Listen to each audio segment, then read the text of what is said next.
Viewers, நான் உங்கள் Jenny. என்னுடைய வீடியோவை நீங்க இப்பதான் பார்க்கறதா இருந்தாக்கா ஒரு சின்னதா சப்ஸ்கிரைப் பண்ணுங்க. உங்களுக்கு பிடிச்சா உங்களுடைய நண்பர்களுக்கு ஷேர் பண்ணுங்க. நான் இன்னைக்கு ரொம்ப ரொம்ப சந்தோஷமா இருக்கேன். அதுக்கு முழுக்க காரணம் நீங்க மாத்திரம்தான். நான் இன்னைக்கு 50,000 சப்ஸ்கிரைபரை ரீச் பண்ணியிருக்கேன். உங்களுடைய சப்போர்ட் இல்லைன்னா நான் எதுவுமே இல்லை. நான் இன்னும் வளரணும், நிறைய மில்லியன் கணக்கில் நான் போகணும் அப்படின்னு சொன்னால் நீங்கள் என்னை வாழ்த்துங்க. நீங்கள் வாழ்த்துனா கண்டிப்பாக நான் வளருவேன். ஸோ கண்டிப்பாக நான் ரீச் பண்ணுவேன். உங்களுடைய சப்போர்ட்டோட நீங்கள் எனக்கு சப்போர்ட் பண்ணுவீங்க அப்படின்னு சொல்லிட்டு நான் நம்புகிறேன். இது வரைக்கும் சப்போர்ட் பண்ணவங்களுக்கு மனமார்ந்த நன்றிகள். நான் இன்னைக்கு ஒரு டாப் லெவல்ல வளர்ந்து கொண்டிருக்கிற ஒரு கம்பெனியை பத்தி தான் நான் இன்னைக்கு பேச போறேன். அது என்ன அப்படின்னு சொன்னாக்கா அமேசான். ஸோ ஃபர்ஸ்ட் சுவர்ல amazon.com அப்படின்னு சொல்லிட்டு எழுதிட்டு ஒரு பழைய ஜவி டெசான் அப்படின்னு சொல்லிட்டு பழைய கம்ப்யூட்டரை ஒரு டேபிள் மேல வச்சு ஆரம்பிச்சவங்க தாங்க இன்னைக்கு $1,000,000 வியாபாரம் செய்து இன்னைக்கு உலகத்தையே கலக்கிட்டு இருக்காங்க. ஸோ அவங்க பார்த்தீங்கன்னா எல்லாம் வளர்ந்து வரும் எல்லா கம்பெனியுமே பார்த்தீங்கன்னாக்கா ஒரு சின்ன கால் சென்டரில் தான் ஆரம்பித்தாங்க.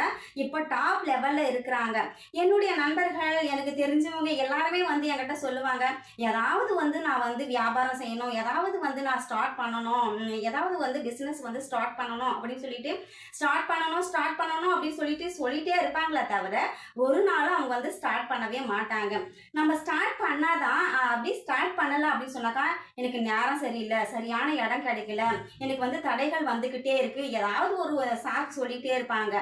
எப்ப நம்ம அதெல்லாம் பார்க்கவே கூடாது. ஸ்டார்ட் பண்ணிடணும். ஸ்டார்ட் பண்ணாக்கா நல்ல நேரமும் வரும், எல்லா தடைகளும் மாறும், நல்ல இடமும் நம்மளுக்கு கிடைக்கும். எல்லா கம்பெனியும் எல்லாம் உயர்ந்திருக்கிற கம்பெனி எல்லாம் பார்த்தீங்கன்னா சின்ன ஒரு கால் சென்டர்ல இருந்து ஸ்டார்ட் பண்ணவங்க தான் இன்னைக்கு டாப் லெவல்ல இருக்கிறாங்கன்னா எப்படி அவங்களுடைய விடாமுயற்சி, உடனே அவங்க ஸ்டார்ட் பண்ண காரணம் மட்டும்தான். ஸோ நாளை என்று தள்ளி போடாதீங்க. கண்டிப்பா இன்றே முடியும், நம்ம இன்னைக்கே செய்யலாம், நம்ம இன்னைக்கே ஸ்டார்ட் பண்ணலாம் அப்படின்னு சொல்லிட்டு எந்த காரியமா இருந்தாலும், எந்த பிசினஸா இருந்தாலும், எந்த வேலையா இருந்தாலும் அன்றே ஸ்டார்ட் பண்ணுங்க.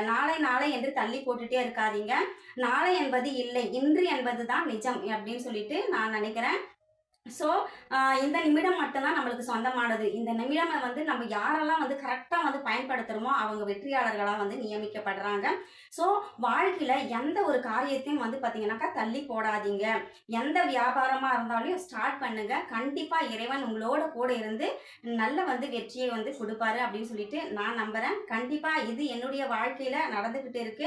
ஸோ உங்களுடைய வாழ்க்கையிலையும் நடக்கணும் அப்படின்னு சொன்னாக்கா எந்த காரியத்தாக இருந்தாலும் முதல்ல ஸ்டார்ட் பண்ணுங்க. நிறைய தடைகள் வரும், நிறைய போராட்டங்கள் வரும். நம்மளுக்கு அந்த தடைகளெல்லாம் உடைத்து எறிந்துட்டு முன்னுக்கு வர்றவங்க தான் ஜெயிக்கிறாங்க இன்னைக்கு. ஸோ நீங்களும் அந்த மாதிரி ஸ்டார்ட் பண்ணுங்க. கண்டிப்பா உங்களுடைய வாழ்க்கையில வெற்றியை தவிர தோல்வியே இறைவன் கொடுக்க மாட்டாருங்க.